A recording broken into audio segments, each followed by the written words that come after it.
Ramadan Kareem to each and every one of you.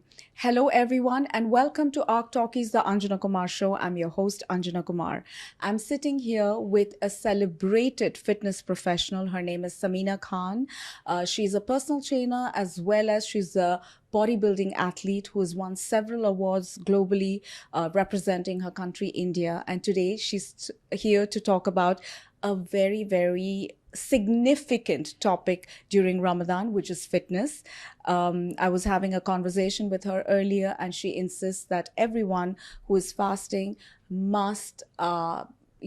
Move their body during Ramadan to keep the energy levels up, to do some sort of fitness. And of course, for those who have been doing fitness through the year, they must continue to do their regime even during Ramadan. But we're going to understand more from her on the timings and when are the preferred times that people should really do fitness during Ramadan. Sameena, thank you again for coming. Thank you for having me again over here. Would love to touch base with the points when we discussed about the Ramadan and the fitness part of it. Right. I would definitely love to give my absolutely inputs on it. and I think who better I should have as a guest for this, because you fast yourself. Yes. And you are such a professional athlete. And I know that you do like a number of activities during the day. So please do tell us on what is the fitness regime that people can have, those who are fasting. What are the tips that you can give them? Okay, so Ramadan is basically the time where people are fasting and praying, and it is very holy and pious month, and people completely focus on doing all the work, like in terms of charity and fasting and praying and taking care of family and giving. Somewhere during that point in time, what happens is people forget the fitness and the health part of it. They say that, okay, we're just gonna fast, we're just gonna take care of our family, and that's about it. Now, depending on goals, different people have different goals. Correct. Now, a non-fitness person, for example, we take who has never done any sort of physical activity, or who is just starting off on a physical note, physical activity note. Sure. What I would suggest them is totally different from what a pioneer who's already doing it on a regular basis. Now, for a non-fitness person, fasting itself is a big task, because through the day you're not eating, you're not drinking water. So in UAE, we have the longest fasting hours. It can go up to 14-15 hours, which itself is like the golden time, we say that, for your gut. Correct. Because you're not eating, and your gut in your entire body is going through a cleansing and a detox by itself. Absolutely. Along with the spiritual cleansing, you're going through your physical cleanse itself. Right? Absolutely. Your body is going through all of that. And fitness is like an added bonus that you can give to your body. It's like an additional gift. Right? Wow. For a non-fitness person, I always suggest that a fasted cardio. There's a concept of fasted cardio. What a fasted cardio means is that it's a 30-minute of cardio that you do empty stomach. Okay. The purpose of fasted cardio for anybody is that you do not burn the important muscles in your body, but you are burning the unwanted fat. All right. Okay. Now, the fasted cardio is the most toughest to do as well, because you're doing it empty stomach. There is no water, there is no food. So, to cleverly strategize and put it in your routine during Ramzan, I would say that, if your iftar is at 6:30 p.m. Right. I know everybody has a lot of work. You're gearing up, you're getting ready for your iftar, you're looking forward to it the whole day. Yeah. So time it in such a way that if 6:30 is your iftar, 5:45, just step out, go for a walk, or if you have the accessibility to the gym in your residence, get to the gym, do a walk or a cycling or cross training, whatever, a 30-minute of that time Okay. of cardio. Right. So that once you're done with your cardio, you come back home, freshen up, and you can sit for your iftar. Right. So that's Okay. not taxing and overwhelming, because people get scared. It's like, oh my God, empty stomach, how Yes. we will not be able to. Correct. Right? Correct. So that's the reason why it is always clever to kind of keep it just half an hour before your iftar, so that as soon as you're done with your cardio, you come home, you freshen up, Correct. and drink your water, have your iftar, which can be any healthy meal that your fitness trainer or your coach or your nutritionist has given you. That kind of sets a good foot, a good note for you to go through your Ramzan, as well as have a good detox for your entire body. Beautiful. And it's also motivating for them 100%. that, okay, I mean, I'm going for the cardio, but I come back and I'm ready to eat. break my fast and ready to eat. Very well said. So we know the benefits of fasting, for example, but connecting the fitness to fasting, like scientifically, what goes on in our body physiologically, mentally, like what goes on and why fitness is so essential during Ramadan. Okay, so a lot of people ask me that, like, they say that, okay, people do intermittent fasting. What's the concept? Why do people do intermittent fasting? Why is it so helpful? So you need to understand that your gut is your second brain in your body. Absolutely. Okay? All the illnesses and all the malfunctions, if there is anything happening in gut health, your entire body takes the toll. That's true. Right? Absolutely. So once in a while, fasting gives a reset, pause, and restart to your gut. Now, during fasting, what happens is, why fasted cardio, why fasting, how does it help? Is when we are fasting, there is no external source of energy in terms of food or water that is going inside the body. Right. But your body's digestion and everything else is still going on, it's working, but it doesn't have any source of energy coming from food. Because you're fasting. Now, at that point in time, what happens is your body still needs energy. It needs, the insulin needs to convert the glycogen and send it out to the muscles. Now, how is it going to do that? Exactly. So your body is so smart and so complicated machinery that it just turns to the body's reserve fat stores, pulls out the fat, your LDLs and your HDLs, your triglycerides and your monoglycerides, which are stored in your body fat.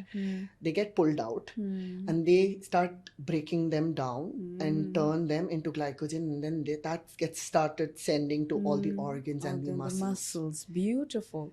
That process is called ketosis. Now, and during that process, your body will start going into a depletion stage where it's pulling out all the fats, which is already stored in your body. And doing a cardio, a fasted cardio, will only accelerate that process to 400 times faster. All right. Great. Because that is not any new concept that you're introducing your body to. Your body genetically has that setup, because it's coming from so many years of lineage where olden times, if you see, people used to only eat 2 meals or 3 meals a day, or during Ramadan time. I think even 3 meals was a luxury. Exactly. Like 2 meals, as you said, was like the norm. And it was nothing fancy. It would be a bread and a fruit, or a bread and a meat, or bread and a vegetable, right? And people would go on the whole day. I mean, there were no fancy things like gym or fitness or something. So true. It was all about physically being active, because people used to walk, they used to climb mountains, people used to travel by foot. Of course. And fitness is just a tag that's gotten added in recent years. Absolutely. the physical activity has been going on For decades and centuries. centuries, actually, Centuries. millenniums, where Absolutely. human are required to Yeah. walk. Oh, yes. Human are required to do things Sure. like hunting and farming and Yeah. gathering and things. Yeah. So it's just that a matter of time where people start realizing that physical mobility is not a new concept. It's in our genetic makeup. It's just that with the convenience of life, it's somewhere got pushed in the back. Absolutely. It's so I would say Ramadan is a good time to wake that up. Absolutely. Actually take advantage of that Yes. and sort of wake that's probably lying dormant in your mind and body and soul. Exactly. And get that activated. Like I'll tell you, Anjana, like during Ramadan time, some people do have the luxury of not doing house chores, and because we have facilities, like we have maids and nannies Yeah. taking care of things. Yeah. But from where I come from, and I grew up in a setup where our mothers were like at the break of a day, like from the time early morning suhoor, that's the last meal that we put in our mouth, and then the Right. fasting starts. Yeah.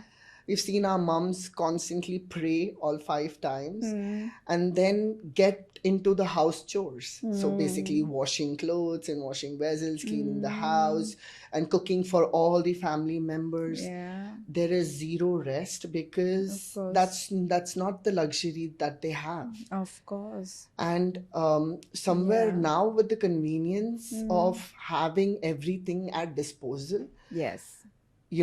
people have taken advantage, and they're like, okay, why do I need to do it? It's okay, Yeah. somebody else will do it for me. Do it. Absolutely. Yeah. So that way, the physical mobility and all of that has literally, like, people have forgotten that this is not a new thing. Yeah. This is something which is there, but it's just that we don't want to do it. We don't want to take a step forward. Sure. So you made this beautiful point about working out 50 minutes, say, before Yeah. iftar. Yeah. So for someone who's a hardcore fitness professional, Yeah. so obviously they can go all out on their cardio. Yes. Like they can, for example, do a trampoline workout. Yeah. Or, a Zumba or Yeah. something like Yeah. that, and really sweat it out. Yeah. But someone who's not a big fan of fitness or something, so even a walk perhaps they can do Yes. just to get that mobility going. Yes. Yeah. So exactly, that's the reason why I told you, for somebody who is a fresher or who's just starting, not to get too overwhelming Yeah. with the routine, because Yeah. we want that person to stick to the routine Yeah. and stay consistent with that. Right. So start maybe 15 minutes. Just start with the 15 minutes of walk outdoors. Yeah. Doesn't have to be a gym. Yeah. I always tell this to everyone that you do not have to confine yourself to gym or to a fitness center, or that's not the idea. Yeah, The of idea course. is to have a mobility, Yeah. in the sense that you can take a cycle and just go cycling. Yes. You can take a stroll with Yeah. your kids or your Of husband, course. or you Yeah. can go out, Yeah. take a nice stroll. Yeah. A stroll will take more than 15 minutes. You would just talk and endlessly go on walking, Of and course. that covers your cardio. Absolutely. That's very well said. You did mention as well, post iftar, a walk or a workout Yeah. can also help. Yes. So I wanted to know, like, how much time after iftar can they do? Like, say, an hour or 2 hours after iftar. So what kind of workout can they do? So I would say that after iftar, what happens is, since your iftar has happened, your metabolism slows down, because suddenly there is a food source that's going on, Yeah. and that also depends on what you're eating. Okay, for sure. Yeah. So we usually, I would suggest that keep your iftar very light and high fiber and simple. So when you are doing your iftar, a glass of water, and perhaps oats with a bit Yeah. of berries, mixed berries. Right. Right.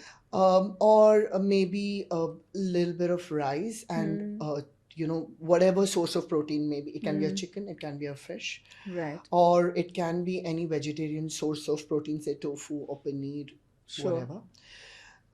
Have a balanced meal, Sure. but not a big portion, Not a big one. a small portion of it, because you don't want your gut to have a shock, Of because course.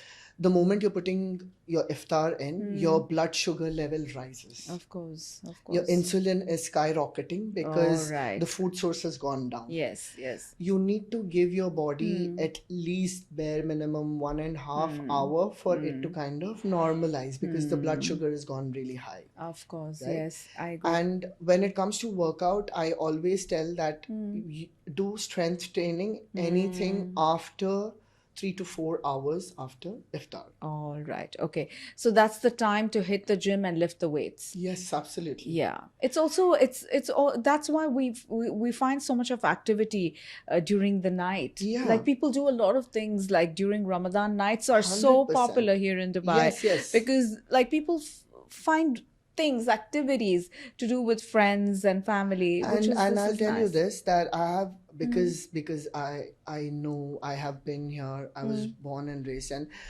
what I love about UAE is that during Ramadan time, you will see that the gyms are open till 3 a.m. in the morning. Yes, yes. Hats off to them. Like, Yes, honestly. and it is brilliant. To I mean, the- that's yeah. the golden opportunity for you, that Yeah. you can finish all your prayers, you can do everything. Yeah. And I don't think that it is difficult for anyone. If anyone tells me that they cannot take out 45 minutes or 1 hour Absolutely. to do strength training, Yes. it's very difficult for me to understand as to why. Right. Because yes, I understand it comes as it's all about willpower. Like you need to pull yourself, because nobody is going to come and handhold you. Yeah. You need to take that step Of ahead and for course. yourself Of and course. say that, okay, I'm going to take this 45 minutes out, because Yeah. 45 minutes is a bare minimum time Yeah. that you need to give when you Yeah. want to do some strength training. And Nice. that's good enough. So lovely. So I like the combination of cardio before iftar Yes. and strength training after. Yes. So the significance of that, like strength training after iftar. So strength training is basically a very functional need for the body, right?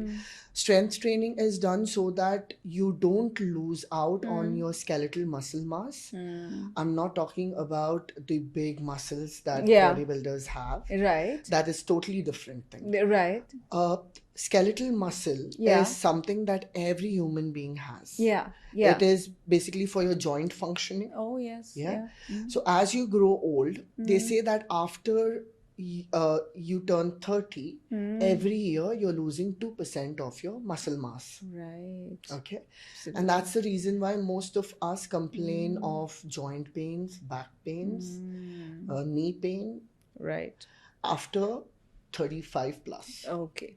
Got it. Now, people who strength train on a regular basis Yes. hardly come across these problems. Yes. Yes, they will have injuries from weightlifting, but Yes. that's very minimum percentage. Yeah. But strength I training, get you. fasted cardio is for the purpose of burning fat. Yes. Strength training is to maintain your skeletal muscle mass, Okay. so that you don't lose. Because if you're not going to train your body, it is going to continue to lose that percentage of muscle mass every year. Yeah. Sure. So your day-to-day functionality starts depleting and coming down as you age. Sure. So for someone, let's say, who doesn't, go to the gym, doesn't have a gym membership, doesn't have equipments at home. Yeah. So what can they do? Maybe body weight? They could do their own body weight workouts. Absolutely. Like, yeah. I'll tell you, this might sound a little weird, Okay. but during COVID 2020, right? I coming don't to think that. anything can explain this better. That was such an eye-opener for innovative ways to work out. Exactly. So the gyms were shut down for 8 months. Oh, yeah. So what I did was, I'll tell you basic, simple. So I had a a bag, a cloth bag, Okay. stuffed it with lots of clothes, Okay. used it as a weight. So it was easy 10, 12 kg bag. Okay. Held it on the shoulder, and I used to go on the stairs, up and down, up and down. Nice. And sometimes I lunched with that bag. Okay. I had the water bottle, the big water bottle, The filled water can. the canister. Canister. Picked it up, did squats with it, Yeah.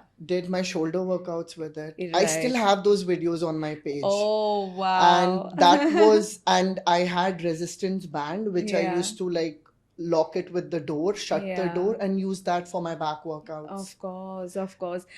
Also, I remember people tying like like a cloth, like a long cloth to the door, and Doing the pull-ups. pull-ups. So there are endless ways of So there you keeping go, guys. No yourself fit. excuses. Yeah. So when somebody says, "Oh, I do not have the means of going to gym," or Yeah. "I can't do this," "Oh, I don't have time," it's very hard to believe, because we have seen the adverse time. We've seen COVID, Of course. and then during fasting time, I see laborers working in hot sun, Yeah, yeah. picking up bricks and doing all the hard physical labor. And once I went up to All respects to them. I went Yeah. up to them and I asked them. I was very curious, so I just went up and asked. I said, "Are you guys fasting?" He's like, "Yes, Alhamdulillah, we are Yeah, fasting. We yeah. cannot leave that." So beautiful. God bless. And that's such an eye opener that Yeah. I mean, you have all the luxury. You're Yeah. just sitting in your house, Yes. and you're complaining that you don't have, you can't do a physical activity during fasting. Is very hard to believe. It is hard. So beautifully said. Yeah. So this is a very balanced workout that people can do. Absolutely. Now, I would like to ask you, as a professional fitness trainer, like, I know you do workouts even during the day, Yeah. right? Not Yeah. just towards the Yeah. evening or post iftar. So how do you train your mind, for example? Because I know when you work out, the first thing that you look for is water Yeah. in Yeah. between workouts. Yeah. So that can be a little bit of challenge. So how do you Yeah. train the mind? So the thing is that I usually push my training to, like I said, post iftar, because it is not very suggested and not really good for you to be training when you're fasting. Okay. Because strength training is something that Yeah. requires you to have your water and your salts. Okay. Because in between workouts, you need to have your, your intra-workout drink, which Right. has salt. Right. You need to put in, because you're sweating, you need to put your sodium and magnesium salts back into your body. Right. Right. So Okay. I suggest my clients the same, that after iftar, we to do. work out. Okay. That's nice. And But- if you're not fasting, Yeah. then I Yeah. do train them. But like, say in gyms, we do have group exercises. Yes.